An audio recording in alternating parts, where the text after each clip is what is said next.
I'll never tell. Just trust that I'll keep it locked in a cell. Never reveal. Bismillahirrahmanirrahim. Assalamualaikum warahmatullahi wabarakatuh. Halo anak-anak, kembali lagi bersama Ibu dalam pembelajaran bahasa Indonesia. Baik anak-anak, pada pertemuan kali ini kita akan membahas materi pembahasan kita yang sebelumnya mengenai teks eksposisi. Pada pertemuan kali ini kita akan membahas dari aspek atau kaidah kebahasaan teks tersebut. Berbicara mengenai kaidah kebahasaan, ada beberapa aspek yang perlu kalian pahami. Yang pertama adalah pernyataan pendapat atau kalimat yang menyatakan pendapat. Contohnya, kalau dalam bentuk kalimat ya, contohnya, Indonesia kembali menjadi sorotan dunia terkait masalah sampah plastik yang sampai saat ini belum dapat teratasi. Itu adalah salah satu kalimat yang menyatakan pendapat. Poin kedua adalah penggunaan konjungsi. Konjungsi itu sendiri artinya adalah kata hubung.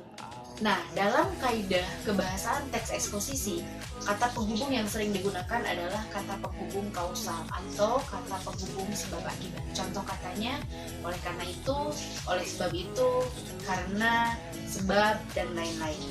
Poin yang ketiga bersifat persuasif. Persuasif itu artinya kalimat yang berupa ajakan atau larangan. Contoh katanya, ayolah, marilah, lakukanlah, janganlah. Itu adalah contoh kata-kata yang bersifat persuasif. Poin yang keempat adalah pronomina atau kata ganti. Kata ganti bisa merujuk kepada kata ganti benda atau orang. Nah, ngomongin pronomina, pada dasarnya bertujuan untuk menghindari pengulangan kata dalam sebuah paragraf.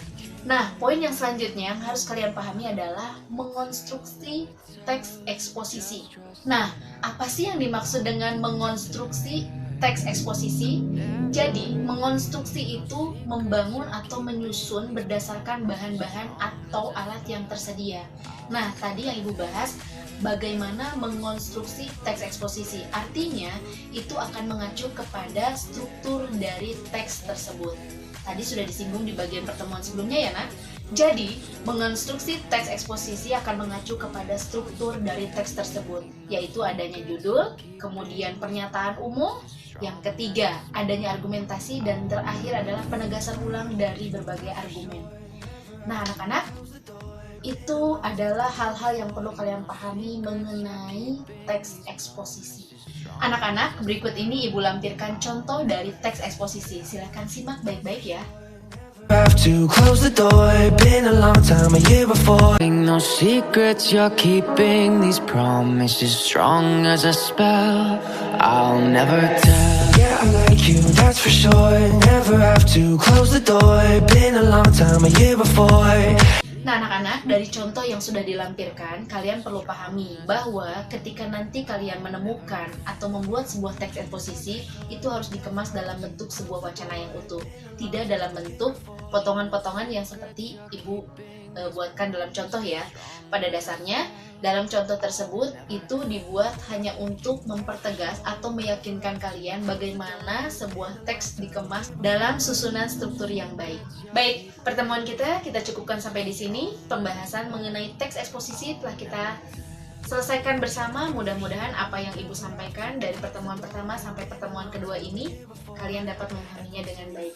Terima kasih, sampai ketemu di pertemuan selanjutnya dengan materi yang baru. Jangan lupa belajar, jangan lupa membaca. Wassalamualaikum warahmatullahi wabarakatuh.